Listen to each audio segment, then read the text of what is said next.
जो बहुत पढ़े लिखे लड़के हैं, इंसान हैं, डबल पोस्ट ग्रेजुएट हैं, बड़े दुख की बात है वो मानसिक तौर पे वो वही गांव वाले हैं। अकेली रहना पसंद करती हूँ, ना गर्लफ्रेंड है, ना बॉयफ्रेंड है, ना कोई यारी दोस्ती है, ना कोई ग्रुप है। हमारे हिंदी टीवी के YouTube चैनल को सब्सक्राइब करना ना भूलें और हाँ, ध्यान से बेल आइकॉन जरूर दबाएं।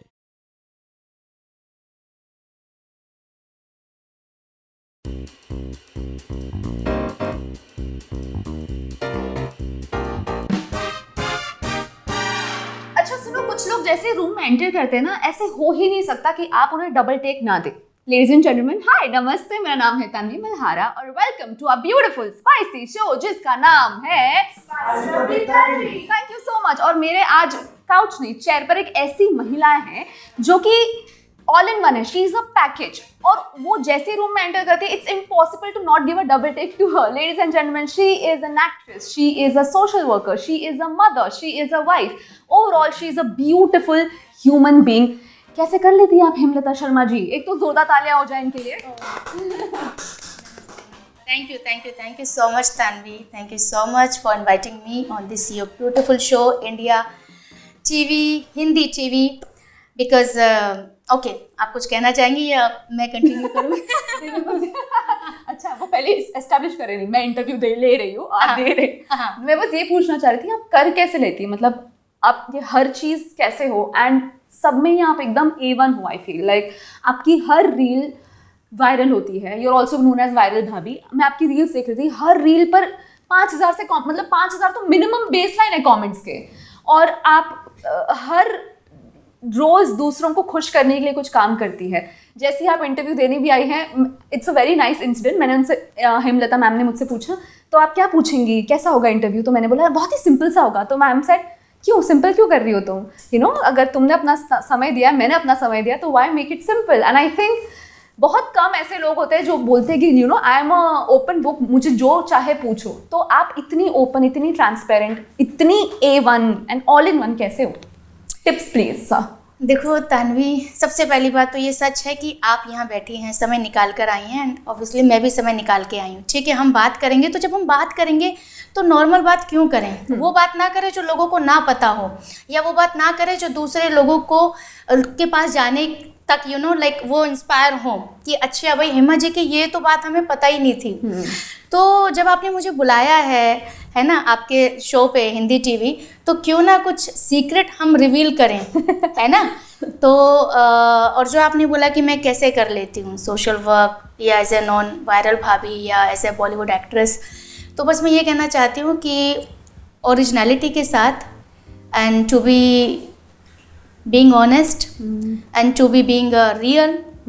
जब आप अपने आप के साथ ईमानदार होते हो, जब आप रियल होते हो, तो आप कोई भी काम बहुत अच्छे से कर सकते हो। और चाहे वो एक हाउसवाइफ की बात हो, या आप एक लीडर की बात हो, या बहुत फेमस बॉलीवुड सेलिब्रिटी की बात हो, तो सबसे पहले आपका अपने साथ ईमानदार होना बहुत ज़रूरी, रियल होना बहुत ज़रूरी है।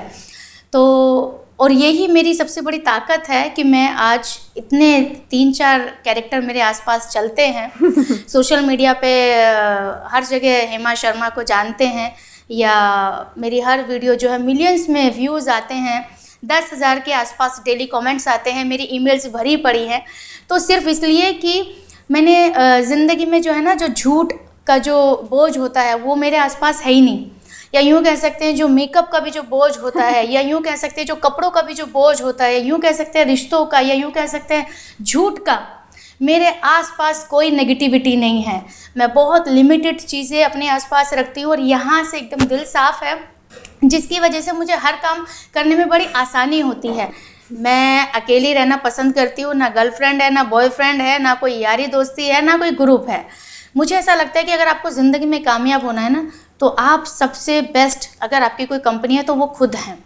और मुझे बहुत ग्रेट एक्टर ने एडवाइस दी थी कभी कि अगर हेमा ज़िंदगी में जितना कम लगेज अपने पास रखोगे ना, उतना आप जल्दी स्पीड में अपनी डेस्टिनेशन पे पहुंच सकती हैं। तो मेरा ऐसा मानना है कि बुरी संगत में रहने से अच्छा है कि आप अकेले रहें। तो मुझे अकेले रहना बहुत पसंद है, और यही मेरी स्ट्रेंथ है कि मैं जितना भी आज फेमस हुई हूँ, मेरे अकेले के दम पे हुई हूँ। And yes I can say कि I am a self made women. Touchwood. Yes so nice. बहुत कम औरतें होती है ना जो जैसे बहुत बार ऐसा होता है, अगर आप किसी औरत की तारीफ कर दो कि आप बहुत सुंदर लग रहे हो, अरे नहीं नहीं ये साड़ी तो बहुत पुरानी है, अरे नहीं नहीं आज तो मैं ऐसी अच्छी दिख नहीं रही हूँ, मतलब दिल नेवर एक्सेप्ट एंड से नहीं थैंक यू यार मैं अच्छी दिखती हूँ। बहुत कम औरतें ऐसे ओन अप करती है। सो अच्छा लगता है जब तानवी मेरे साथ तो इट हैपेंस कि मुझे लड़के तो पसंद करते ही करते हैं, लड़कियां भी पसंद मुझे औरतें भी पसंद करती हैं, बिकॉज मेरा उनके साथ किसी भी तरह का कोई कंपटीशन है नहीं। वो उनको समझ में आता है कि यार ये तो हेमा जी हैं, there is no competition between Hema ji and me, कि यार हेमा जी आप इतनी अच्छी हैं। तो मैं जहाँ पर भी जाती हूँ मुझे औरतें भी पसंद करती हैं, मेरी साड़ी पसंद करती हैं, मेरी बातचीत करना पसंद करती हैं। हेमा जी हम आपके जैसे बनना चाहते हैं। मैं बोलती हूँ आप मेरे से बहुत अच्छी हैं और आप मेरे से बहुत अच्छी बनेंगी। आप ये बोलिए ही नहीं कि हेमा दीदी जैसा बनना है, और आप ऑलरेडी बहुत अच्छी हैं। तो मैं खुद बोल देती हूँ कि भाई आप मेरे से बहुत बेस्ट हैं, तो कंपटीशन है ही नहीं कहीं पर भी। तो जब आप दूसरे को ऑलरेडी अपने लाइक सामने वाले को बेहतर मान लेते हैं ना, एक्सेप्ट कर लेते हैं, तो वहीं पे चीज़ें सॉल्व हो जाती हैं, है ना। तो मैं ऑलरेडी बोलती हूँ कि आप मेरे से बहुत बेस्ट हैं, आप बेटर की बात करें तो बेस्ट हैं आप तो मेरा ये नेचर है। तो मुझे ऐसा लगता है सारी चीज़ें कहीं ना कहीं आधी जो चीज़ें मेरे आसपास हैं only because of my nature also, क्योंकि सिंपल नेचर है, उसमें कहीं से कोई जेलेसी नहीं है, कोई कंपटीशन नहीं है। मैं कहाँ से हूँ तुम कहाँ से हो भाई मुझे कुछ लेना देना नहीं है, है ना। मुझे अपने आप से लेना, मुझे मेरे काम से लेना देना है, दैट्स इट। Wow yes. काम की बात करते हैं। आप एक्ट्रेस हैं, पर एक्ट्रेस से आपने आपने अभी सोशल वर्क आप कर रही है, तो वो स्विच कैसे आया आपकी ज़िंदगी में? सच बताऊं तो मैं बॉलीवुड में काम कर ही रही थी, अच्छा खासा कर रही थी। अब फिर अगले महीने मेरा प्रोजेक्ट है, वो बाद में बताऊंगी मैं। मेरे बड़े बेटे जैसे मेरी जो मैरिज लाइफ है, जब मेरी पहली शादी टूटी तो उसके बाद मुझे ऐसा फील हुआ कि मेरे बच्चे को मैं कैसे पढ़ाऊँ, ठीक है। तो जब ये विचार मेरे मन में आया तो कुछ महीनों के बाद ये विचार मेरे मन में आया कि मैं अपने आप को इस काबिल बनाऊंगी कि मैं अपने बच्चे को क्या, मैं ऐसे 10 बच्चों को पढ़ाऊंगी। तो वहाँ से ये सोशल वर्क करने का मेरे मन में विचार आया, और मैंने तो बस शुरू की थी ये कहानी कि ठीक है भाई, अच्छा तुमको क्या चाहिए, ये चाहिए, ओके, फीस चाहिए, या स्कूल के लिए कॉपी किताब चाहिए, या आपकी फैमिली में 1000 रुपये की प्रॉब्लम है, या आपको खाने का प्रॉब्लम है, राशन का प्रॉब्लम है। तो मैंने तो ये बस ऐसी निस्वार्थ कि ठीक है भगवान मुझे दे रहा है तो मैं दे देती हूँ। लेकिन 6 महीने के अंदर इतनी कहानी मेरी बदल गई कि आज मुझे डेली के 10,000 ईमेल्स आते हैं कि कहीं हेमा जी आप बिहार आ जाइए, हेमा जी आप झारखंड आ जाइए, हेमा जी राजस्थान आ जाइए। मेरी इमेज ही पूरी बदल गई वो उस विचार ने, एक विचार ने। और ऊपर वाले ने मुझे सच में इस काबिल बना दिया कि आज मैं बहुत सारे बच्चों की एजुकेशन की फ़ीस भी देती हूँ। और मुझे थैंक यू बोलना चाहती हूँ कि वो लाइफ के पेन के लिए, अगर वो पेन मेरी लाइफ में नहीं होता तो मैं ये समाज सेवा नहीं कर पाती। तो मैंने वो दुख फील किया, तब जाके मैं आज दूसरों के दुख को समझ पाती हूँ। आपकी ज़िंदगी में एक लो पीरियड था, तब आपने सोचा कि समाज सेवा करनी चाहिए। तो एक अगर लड़की है, फॉर एग्जांपल मैं, अगर मेरे पास उतने रिसोर्सेज नहीं है जैसे आपके पास तब नहीं थे, फिर भी आपने समाज सेवा सोचा ना। बहुत लोगों के दिमाग में होता है कि मैं एक बार बहुत पैसे वाला हो जाऊँगा तब मुझे बाय डिफ़ॉल्ट मैंडेटरी होगा कि मुझे टैक्स बचाने के लिए तो करना ही चाहिए समाज सेवा। लेकिन एक कोई भी आदमी जितना भी कमा रहा है उसमें से आपको क्या एक एडवाइस देनी होगी उन लोगों को जो समाज सेवा करना चाहते हैं पर उतनी रिसोर्सेज नहीं है, वो क्या करें? तन्वी, सोर्सेज तो मेरे पास भी ज़्यादा नहीं है, लेट मी टेल यू। मेरे यूट्यूब से या मेरे फेसबुक से जितना भी मेरे पास पैसा आता है वही पैसे से मैं चैरिटी करती हूँ। मैं कहीं से मेरा कोई फंड नहीं आता है, कुछ नहीं आता है। ओके, मैं लोगों से बोलती भी नहीं हूँ कि भाई आई डू चैरिटी तो प्लीज़ आप भी कुछ कीजिए। वो मेरा नेचर नहीं, क्योंकि मैंने किसी और के ऊपर नहीं किया है, ये मैंने खुद से बीड़ा उठाया है, ठीक है। दूसरी बात यह है, आई स्ट्रांगली बिलीव कि आप जितना पैसा बचा के रखोगे उतना ही आपके पास रहेगा। जब आप खर्च करेंगे तो आपका माइंड भी और ज़्यादा कमाने के बारे में सोचेगा, ठीक है। तो मैं डेली का जो है मैं 3-4 हज़ार रुपये मैं डेली खर्च कर देती हूँ ऐसे वैसे, और मैं नहीं सोचती हूँ। और जब सोचती हूँ तो सोचती हूँ कि अब कमाना कैसे है, तो फिर मैं दूसरे सोर्स के बारे में सोचती हूँ, ना कि मेरे पास तो सोर्स नहीं है, मैं क्यों पैसा वेस्ट कर रही हूँ इनका। नहीं, ऐसा नहीं है। ये सब ना फीलिंग्स के ऊपर हैं। जब ऊपर वाले ने आपको इसमें डाला है तो ऊपर वाला आप नहीं दे रहे हैं। मैं आज आपसे बात कर रही हूँ, ये कल ही परसों ही कल ही प्लान हुआ है, ठीक है। तो आपसे मेरा बात करना लिखा था इसलिए मैं आपके साथ बैठी हूँ। आपकी जगह दूसरी लड़की हो सकती थी और मेरी जगह दूसरी मैडम हो सकती थी, या जितने भी लोग बैठे हैं उन सब की भी नसीब में आपकी और मेरी बातें सुननी लिखी थी, है ना। तो इसीलिए सारी चीज़ें डेस्टिनी से होती हैं। तो मेरे डेस्टिनी में लिखा है कि हेमा तू सेवा करेगी, बाकी मैं बैठा हूँ ऊपर। जब मैं तुझे यहाँ लेकर आया हूँ तो मैं तुझे खाली नहीं रहने दूंगा। तो इसीलिए आप एक बार कोशिश करके देखिए। और मैं ये बता देती हूँ कि भैया चैरिटी जो है ना ये ऐसी नहीं होती है, उसके लिए पहले आपका दिल वैसा होना जरूरी है, जेनरस होना जरूरी है, एम्पैथेटिक होना जरूरी नहीं आपका नेचर। ये मेरा नेचर है कि मेरी एक रोटी में से आधी रोटी मैं उनको दे दूंगा, ये मेरा नेचर है। बहुत से लोगों तो अपना बैंक बैलेंस बनाने की पड़ी है, अपना घर अपना बैंक बैलेंस। मेरे परिवार में कोई भी इंसान ऐसा नहीं है कि जो ये सोच सके। फ्री का पानी पिलाने में लोगों को तकलीफ होती है। कोई अगर मेहमान आ जाए ना, पानी तो फ्री का ही होता है गांव-गांव में, लेकिन बहुत से लोग ऐसे हैं कि फ्री का पानी भी नहीं पिलाते, तो पैसे का वो कोक क्या पिलाएंगे। तो ये सब जो होता है ये नेचुरल होता है, नेचर होता है, इसको आप रिबिल्ड नहीं कर सकते। और चैरिटी करने के लिए ना आपको कहीं बाहर से उधार से नेचर नहीं लेना। और आप अगर करेंगे, फेक करेंगे तो आप करके थक जाएंगे। ठीक है, तो सारी चीज़ें आती हैं नेचर से।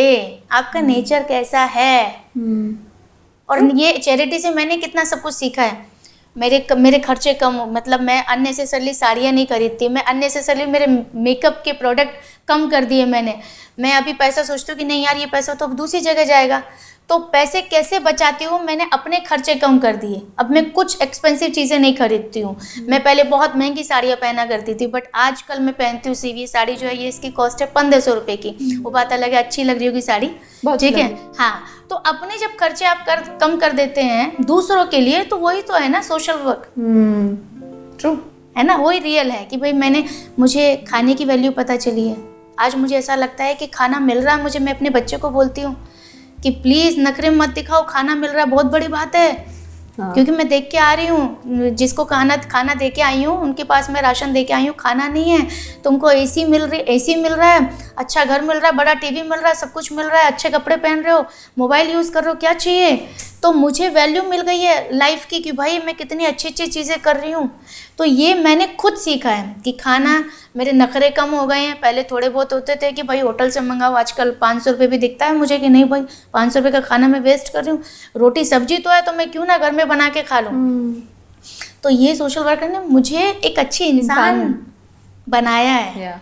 दूसरों के दुखों ने मुझे जीना सिखाया है। True, yes.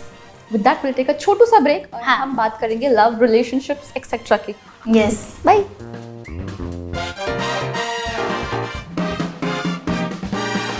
Welcome back everybody. 3 second में आपने क्या ही कर लिया होगा, लेकिन आई होप, पर हमने 3 सेकंड में बहुत सारी गप लड़ा ली। So I am very very happy. I think जिसमें मैंने ये बोल दिया कि आप बहुत अच्छी लग रही हैं साड़ी में, ये उन्होंने बिल्कुल बोला। आपने कहा कि आपकी पहली शादी टूटी। हाँ। उस पर मैं थोड़ा टाइम में जाऊंगी, लेकिन मुझे ये पूछना है आपसे पहले कि ये जो वर्ल्ड है हमारा, ये जो दुनिया है, उसमें एक यही दुनिया is very different for a woman and for a man. तो आपको कैसे लगता है, कैसे अलग है फॉर बोथ द जेंडर्स? देखिए, ये तो क्या बोलते हैं उसको, हमारा समाज जो है पुरुष प्रधान वाला सिस्टम है, ठीक है। बट आई थिंक अब धीरे धीरे चेंज हो रहा है। अभी आजकल औरतों की आवाज़ बहुत ऊंची सुनाई पड़ती है ना। चाहे कानूनी तौर पे लो, चाहे सोशल मीडिया पे लो, है ना, सब तरीके से। और आज के टाइम पे सक्सेसफुल की भी अगर बात करें तो वुमेन ज़्यादा सक्सेसफुल हो रही हैं। वो जो भी काम पकड़ती हैं वो बहुत अच्छे से करती हैं, चाहे स्टडी हो, चाहे बिजनेस हो, या कोई भी हो, ठीक है। लेकिन एक चीज़ मैं कहना चाहूँगी, आज भी बहुत जगह जो बहुत पढ़े लिखे लड़के हैं, इंसान हैं, डबल पोस्ट ग्रेजुएट हैं, बड़े दुख की बात है, वो मानसिक तौर पे वो वही गांव वाले हैं, ठीक है। पढ़े लिखे होने का दावा तो करते हैं, लेकिन अपने घर वाले को, अपनी वाइफ को उसी तरीके से रखते हैं जैसे एक गांव का आदमी रखता हो। समझे, टिपिकल थिंकिंग वाली सोच कि अरे यार ऐसे कैसे तूने मेरे सामने आवाज़ उठाई, समझो, जबकि आप इतने पढ़े लिखे हैं, सब कुछ हैं।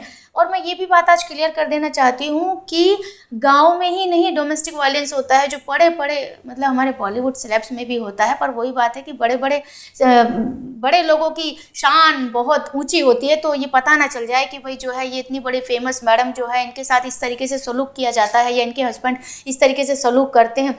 तो ये बहुत बड़ी फेक चीज़ें हैं कि जो पढ़ी लिखी औरत है ना, जो बहुत अच्छा काम भी कर रही है, जब वो घर में जाती है ना तो उनकी इज्जत उतनी अच्छे से नहीं होती जितनी अच्छे से होनी चाहिए, जितनी वो डिज़र्व करती है।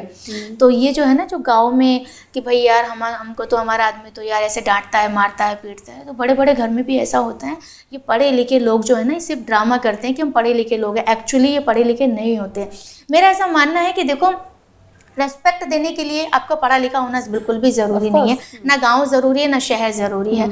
आप सिंपल तरीके से क्यों नहीं बात कर सकते कि भाई सब्जी में नमक ज़्यादा है, आगे से मत डालिएगा, ये चीज़ मुझे पसंद नहीं, आप आगे से नहीं कीजिएगा। ये अधिकार कहाँ मिल जाता है शादी करने के बाद? किस फेरे में ये लिखा हुआ है, या पंडित जी बोलते हैं या हमारे समाज के लोग बोलते हैं कि भाई 7 फेरों में, 4 फेरों में, 5 फेरों में कि तेरे को थप्पड़ मारने का अधिकार मिल गया है, या तुझे इसके घर वालों को गाली देने का अधिकार मिल गया है, या तुझे इसकी इंसल्ट करने का अधिकार मिल गया है, या एक थप्पड़ भी क्यों मारे, थप्पड़ फिल्म बनी थी, ठीक है, लेकिन उसके बावजूद भी ऐसा कुछ नहीं होता है। बहुत फिल्में बनती हैं, बहुत बड़ी बड़ी बातें कही जाती हैं, लेकिन अनफॉर्चुनेटली घर घर की हालत वैसे ही है।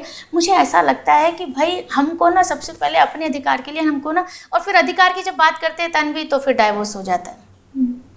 बोलते हैं ना कि आजकल डाइवोर्स बहुत हो रहे हैं, है ना, बहुत ज़्यादा हो रहे हैं। क्यों हो रहे हैं? क्योंकि अब बर्दाश्त नहीं रही है, और क्यों भी करें, क्यों करें, ठीक है।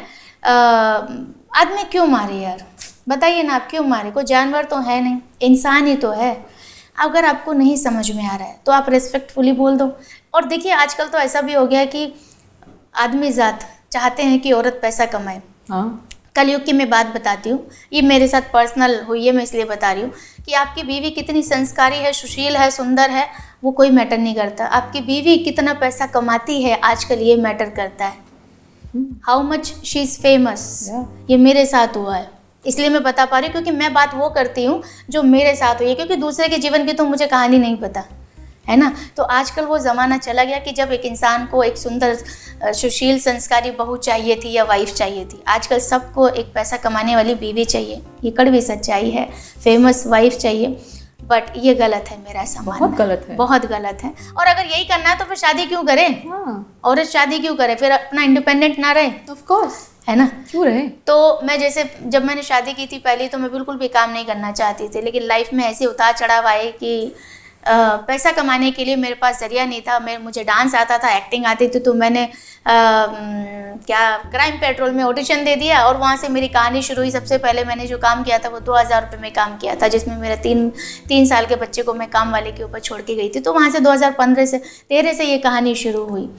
तो कड़वी सच्चाई है, हमारे समाज की जितनी निंदा करें हम उतनी कम है, लेकिन मुझे ऐसा लगता है कि समाज को अगर सुधारने की बात करते तो सबसे पहले आप सुधरो, फिर सामने वाले को सुधारने की बात करना। ट्रू।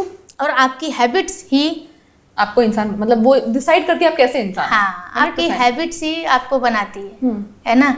आप अगर दारू पियेंगे तो आई एम सॉरी टू से, चलो पी भी सकते हैं कभी कभी, है ना, बट अगर आप यूज टू हैं, डेली हैं, तो कहीं ना कहीं वो आपके नेचर पे, आपकी जबान पे इफेक्ट करता है ना।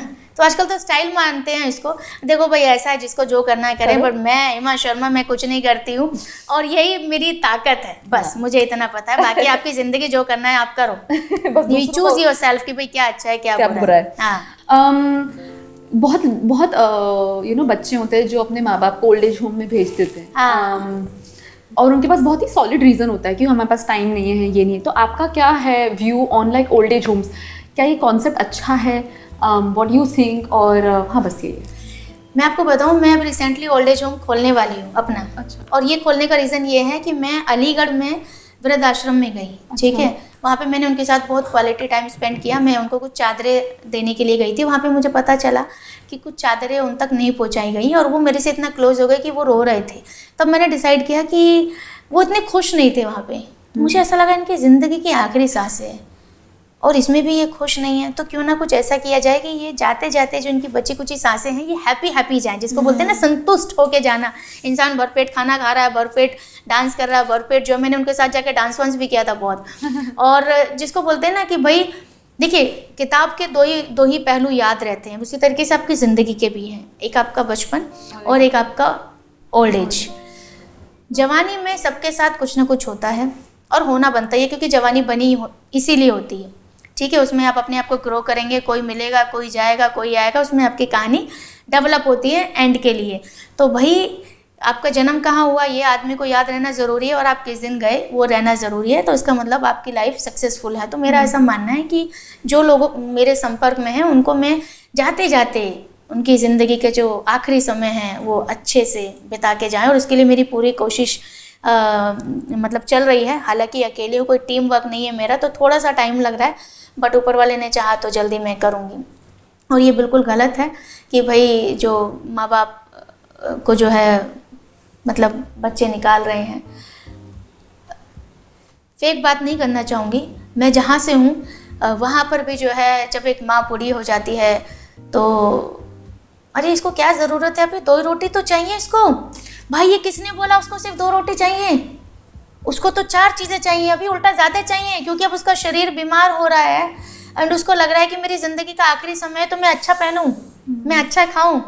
समझ रहे हो, बुढ़ापे में इंसान को ज़्यादा ज़रूरत लगती है उसकी मेडिसिन के लिए, उसके ख्याल रखने के लिए। जवानी में इंसान सिर्फ रोटी खाता है, लेकिन बुढ़ापे में ज़्यादा लगती है। हाँ, और ये बिल्कुल भी ऐसा नहीं होना चाहिए कि यार पूरी ज़िंदगी जिस बच्चे को तुमने पाला पोसा, घर दे दिया, और उसके बाद वो एक कमरे के घर में रह रहे हैं। भगवान ऐसा दिन मुझे तो ना दिखाए, है ना। और बस मैं ये कहना चाहूँगी कि भाई सबसे पहले आप अपना ख्याल रखें। आप फिट रहेंगे तो ना बच्चे आपको निकाल सकते हैं, और अपनी जब तक आपकी एनर्जी है, चाहे इट डजंट मैटर आप 60 के हो गए, 65 के हो गए, आप काम करना ना छोड़ें। हाँ, उस हालत में आप जो भी काम कर सकते हैं, बेशक आप दुकान खोल के बैठ जाएं, लेकिन अपनी लाइफ को यूटिलाइज करें। क्योंकि कोई भी इंसान, क्या होता है ना कि जब हम खाली बैठ जाते हैं तो कोई भी इंसान हो ना, उसको लगता है ये तो खाली बैठा, कुछ करता है क्यों नहीं है, रिस्पेक्ट नहीं करते। तो ओल्ड एज में क्या होता है, यही तो होता है। तो आपने खुद ही महसूस करा दिया कि अब मैं जो हूँ रिटायर्ड हो गया हूँ, अब मैं बस बैठ के खाना खाना चाहता हूँ। भाई देखिए, कोई नहीं खिलाएगा आपको। अगर आप सीरियसली, अगर आप फिजिकली एक्टिव हैं तो प्लीज़ आप कुछ कीजिए, अपनी रेस्पेक्ट खुद बनाइए कि भाई देख ऐसा है, मैं 2 रोटी दे रहा है तो मेरे को, लेकिन इसका एहसान नहीं चाहिए, मेरे को चाहिए तो मेरे से 2 रुपये ले ले। मेरी लाइफ में एक ऐसा वक्त आया था, मैं आपको बताऊँ, मुंबई शहर में थी और मुझे मेरे घर जाना पड़ा था। तो मैंने अपने पापा को, मेरे बेटे के साथ, तो मैंने अपने पापा को बोला था कि मैं इस घर में रहने के लिए आपको किराए के पैसे देना चाहती हूँ, जिससे मुझे ये महसूस ना कराया जाए कि ये घर पे आ गई है। समझ रहे, क्योंकि दुनिया पैसे की है, तो भाई आप पैसा ले लो तो क्या मैं अपनी मर्जी से उठ सकती हूँ, बैठ सकती हूँ, या जो भी चाहे कर सकती हूँ। तो मेरे हालांकि पापा बोले तू पागल हो गई है। तो मैं उस किस्म की हूँ कि भाई आप मुझे ताना ना देना, आप मुझे एहसान ना देना, एहसान से मुझे डर लगता है। मैं उस किस्म की हूँ कि जब 4 लोग हम बैठते हैं, जैसे मैं बैठती हूँ और 2 लड़के बैठे हैं, तो भाई I will pay your bill, because मैं उन महिलाओं में से नहीं हूँ कि आदमी बैठा है तो आदमी पैसा देगा। आई एम सॉरी टू से, भाई मैं ये कॉफ़ी का बिल मैं दे सकती हूँ, बट एहसान मत जताना। हाँ, सबसे खराब लगता है जब 500, 600, 1000 रुपये, 2000 रुपये, 3000 रुपये में आप मुझे एहसान नहीं जता सकते, है ना। कि तो ये मेंटलिटी जो है ना आपकी, कि मेरी इस किस्म की है, सेल्फ रिस्पेक्ट है ना ये। हाँ, कि भाई आप यहाँ बैठ के ये मत सोचिए कि हेमा को मैंने कॉफ़ी पिला दी, कॉफ़ी से मेरे को कोई फ़र्क नहीं पड़ता, मैं आपको उल्टा कॉफ़ी पिला देती हूँ। समझे, तो ये कहीं ना कहीं आपके थिंकिंग ही आपका सब कुछ है। कि भाई मेरी माँ बोलती है पता नहीं तू क्या करना चाहती है, तेरे से तो शांति से बैठा ही नहीं जाता, पता नहीं क्या, आज तो तू चादर बांट के आ गई, अच्छा आज तो तू राशन दे के आ गई। तो मेरी माँ को बड़ा अच्छा फील होता है। लोग बोलते हैं कि अरे हेमा यार कहाँ से इतना कर रही है, हेमा कहाँ से इतना कर रही है। तो मेरी माँ बोलती है भैया भगवान जाने वो बचपन से ऐसी ट्रू है ना। Thank you so much. एक छोटू सा गेम खेलेंगे and then we will wrap it up. Okay, are you ready for the game? Yes, I am always ready. We'll take a 2-minute break and then we'll be back.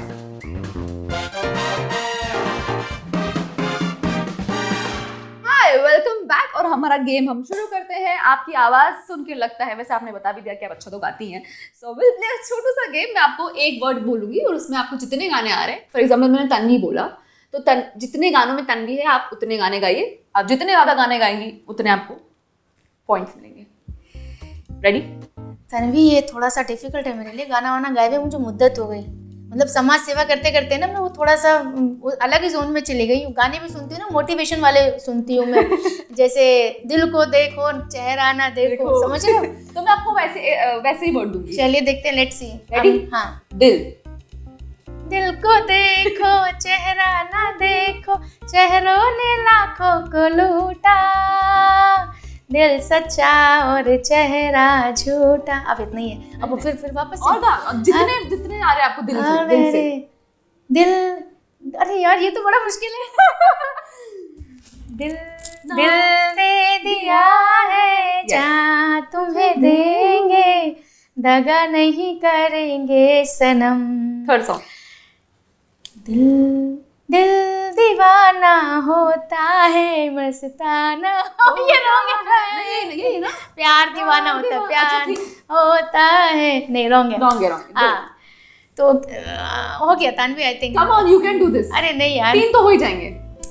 दिल दीवाना ना जाने कब हो गया, तूने ऐसे देखा कि कुछ हो गया।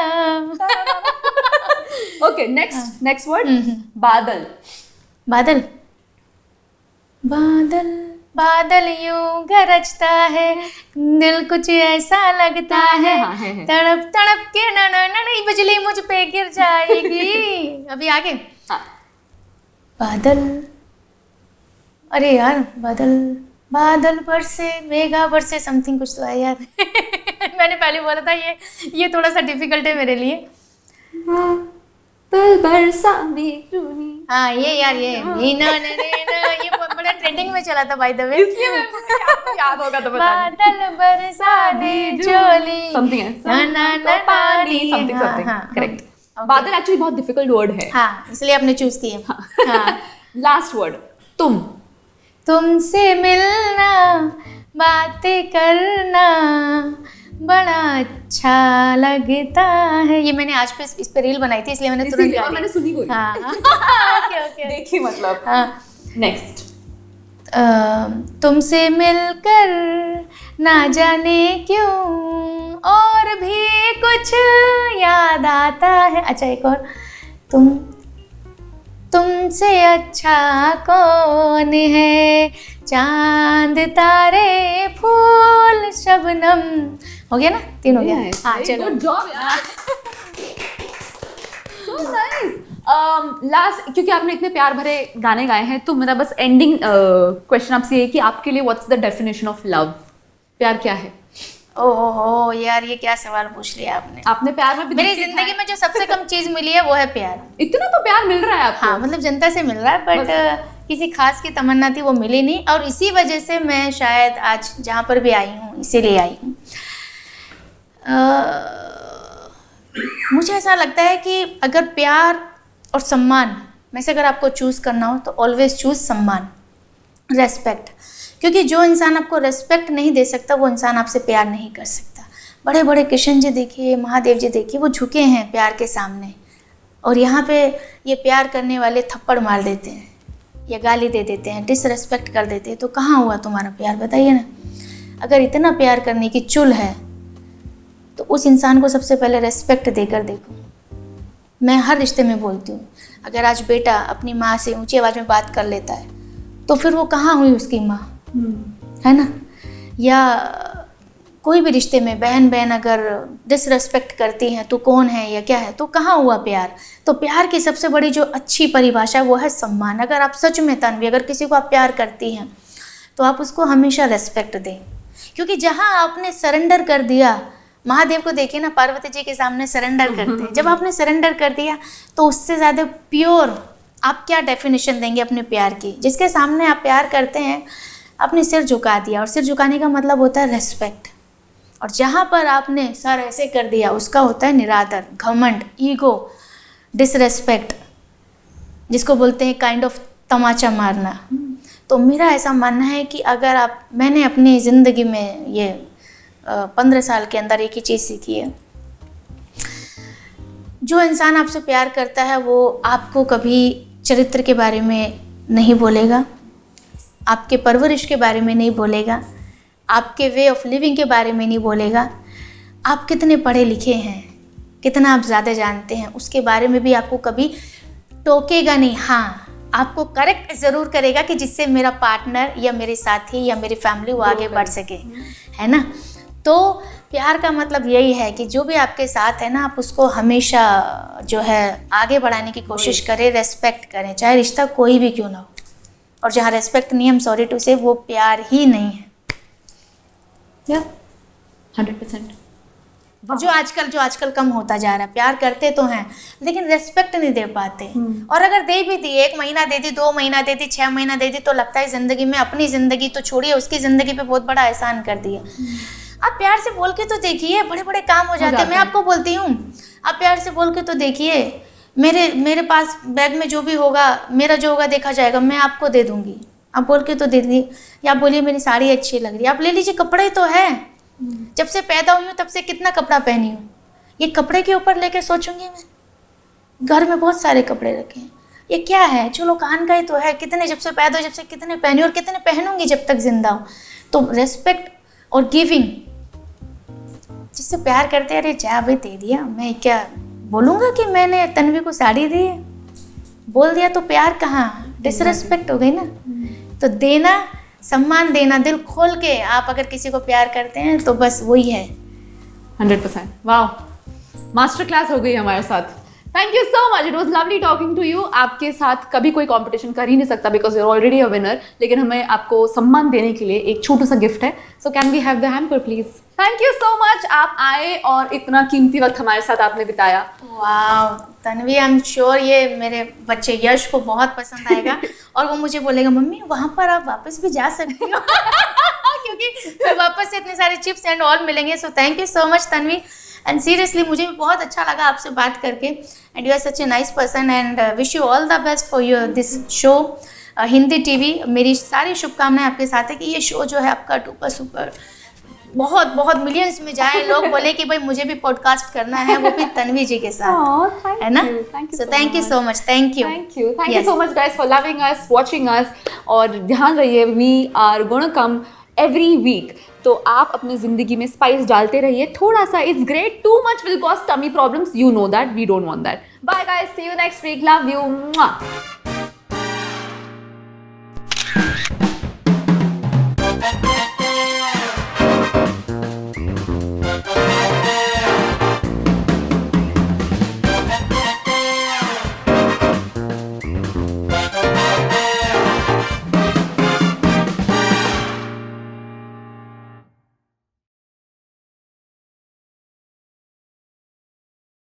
टीवी स्टार्स की ऐसी ही चटपटी स्पाइसी वीडियोस देखने के लिए हमारे हिंदी टीवी के YouTube चैनल को सब्सक्राइब करना ना भूलें, और हाँ, ध्यान से बेल आइकॉन जरूर दबाएं ताकि हमारे वीडियोस सबसे पहले आप तक पहुंचे।